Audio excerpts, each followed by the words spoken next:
once for an English trip, or for an English assignment, start that over, that was funny. For an English assignment, I once visited the Manson Caves. My intent was to explore the surrounding area as well as the inside of the caves, and my assignment required that I describe both the inside and outside, describe the association between the caves and Charles Manson, and also detail why they're an intriguing place to go. So I'll begin with the description of the outside, which includes the hike up to the trails. The trailhead is located in Cooner Pass, which is at the end of Simi Valley, bordering Chatsworth, and it's behind a very secluded residential area.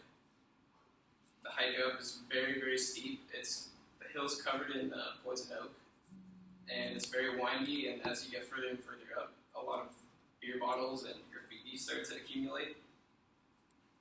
Once you get to the entrance, you basically find a hole in the ground with a bunch of jetting rocks surrounding it, and they're all covered in multicolored graffiti of all sorts. Inside the cave, it's very, very dark and quiet because it's a natural cave. So as you go through it, it gets tighter and tighter and more narrow, so you're basically just crawling on your hands and knees through dirt and rocks and stuff like that. And it's definitely an experience. Secondly, I'll discuss the association between Manson and the caves.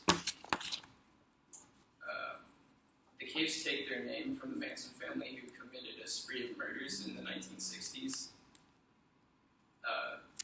Manson wanted to use these murders to start a race war, which he called Helter Skelter.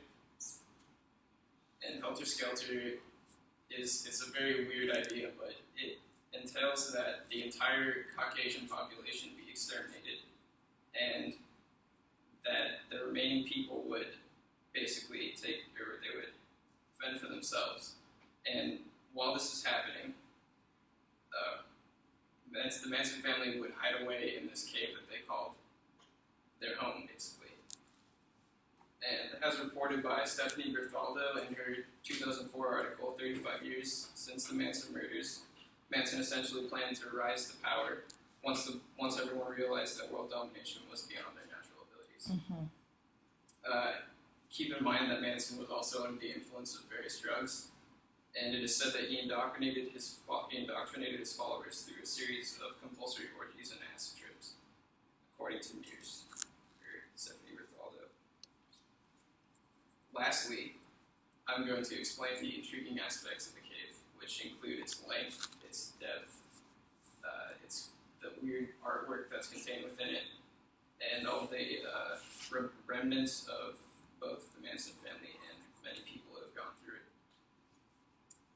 The length of time I spent in the cave just going through was about an hour of nonstop traveling. I did get stuck a couple of times because it gets very, very narrow, and it's sometimes difficult to spatially move yourself through. It's actually very cold in the cave, and as well as dark and silent, and can get scary sometimes.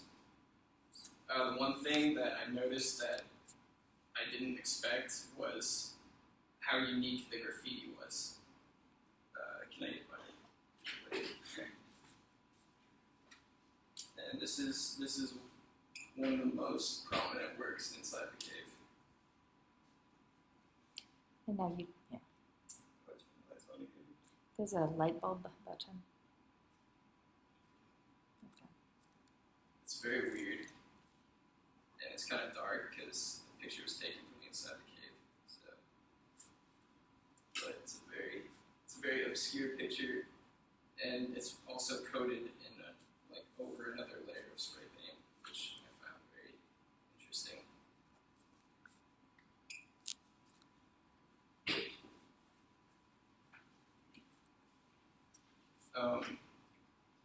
The impression that I took from the caves was very eerie, considering that the outside wilderness is extremely secluded, and the graffiti is also it just gives it a weird, sketchy impression. And there's lots of remnants in the caves. I actually came across an old frayed length of rope and a really old cooking pan that looked like they were used 40 years ago. So that gave me some weird shivers. But in retrospect, I have described the inside and outside of the Manson caves, why they're associated with Charles Manson, and why they're an interesting place to go. If any of you are interested in doing any natural exploring in the upcoming weeks, I would suggest going to the Manson caves. However, if you are highly claustrophobic,